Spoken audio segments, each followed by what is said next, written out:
ধীরে ধীরে সামনে আসতে শুরু করবে। এবং এই কারণেই কিন্তু উনি এই এসএসএফ এর নিরাপত্তাটা নিয়েছে। এখন দেখেন, গত সরকারটা ছিল তো হচ্ছে একটা অধ্যাদেশের সরকার। তারা ৪৫৯ দিন ক্ষমতায় ছিল, এর মাঝে ১৩৩ টা অধ্যাদেশ জারি করেছে। অর্থাৎ প্রতি ৪ দিনে একটা করে অধ্যাদেশ জারি করেছে। যখন তার যা মন চায়, যেহেতু জনগণের প্রতি তাদের কোনো কমিটমেন্ট ছিল না, কনস্টিটিউশনের প্রতি তার কোনো শ্রদ্ধাবোধ ছিল না, সে যখন যা মন চায় তাই করেছে। তো একইভাবে সে যাওয়ার আগে আপনাদের ৯ তারিখে আমরা দেখতে পেলাম যে তাকে ভিভিআইপি, নিজেকে ভিভিআইপি ঘোষণা করেছেন। ঘোষণা করে ১ বছরের জন্য ভিভিআইপি ঘোষণা করেছেন। আমার যতদূর ধারণা যে তার যে বাংলাদেশের প্রপার্টি বা আনুষঙ্গিক জিনিসগুলো আছে, সে একটা বড় বেনিফিট উনি প্রধান উপদেষ্টা থাকালীন সময় নিয়েছে, তার প্রতিষ্ঠানগুলো নিয়েছে, আপনি খুব ভালো করেই জানেন। সো এটার ট্রান্সফার বিদেশে পাঠানো বলেন বা তার সেফটি এক্সিটের আনুষঙ্গিক বিষয়গুলা নিশ্চিত হইতে হয়তো ১ বছর লাগবে, যে কারণে ওই ১ বছরের টাইম লাইনটা উনি সেট করেছেন। কিন্তু এই কাজটা করা হয়েছে খুবই গোপনের সাথে।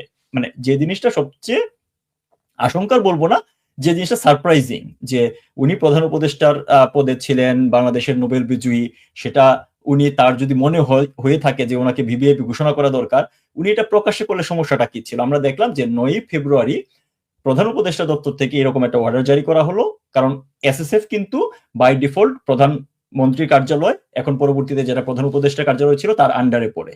তো ওই এসএসএফ এর একটা প্রজ্ঞাপন জারি করা হলো এবং সেটা ১০ই ফেব্রুয়ারি সেটা গেজেট নোটিফিকেশন করা হলো। এখন আপনি জানেন যে যেকোনো গেজেট প্রকাশ হইলে সেটা কিন্তু বলে দেওয়া থাকে গেজেটে, বা যেকোনো অর্ডার প্রকাশিত হইলে সেটা মানে ধরেন প্রধানমন্ত্রী কার্যালয়ে বা প্রধান উপদেষ্টা কার্যালয়ে কোনো একটা অর্ডার জারি হলে সেই অর্ডারের নিচেই লেখা থাকে এটা পাবলিকলি অ্যানাউন্স করার জন্য যেন প্রেস এন্ড পাবলিকেশন ডিপার্টমেন্টে পাঠানো হয়। তারা গেজেট নোটিফিকেশন করে সেটা পাবলিকলি ওপেন করবে। আপনারা বাংলাদেশের যে প্রিন্টিং এন্ড পাবলিকেশনের যে গভর্নমেন্ট ওয়েবসাইট আছে www.dpp.gov.bd, এটাতে গেলে আপনি দেখবেন যে প্রতিদিন বিভিন্ন দপ্তর থেকে যে ধরনের গ্যাজেট বা প্রজ্ঞাপন জারি হচ্ছে তার তালিকা আছে। ইন্টারেস্টিং বিষয় হচ্ছে ইউনূসের এই প্রজ্ঞাপনের নোটিফিকেশনটা কিন্তু সেখানে হচ্ছে উল্লেখ করা হয় নাই বা সেখানে পাবলিশ করা হয় নাই।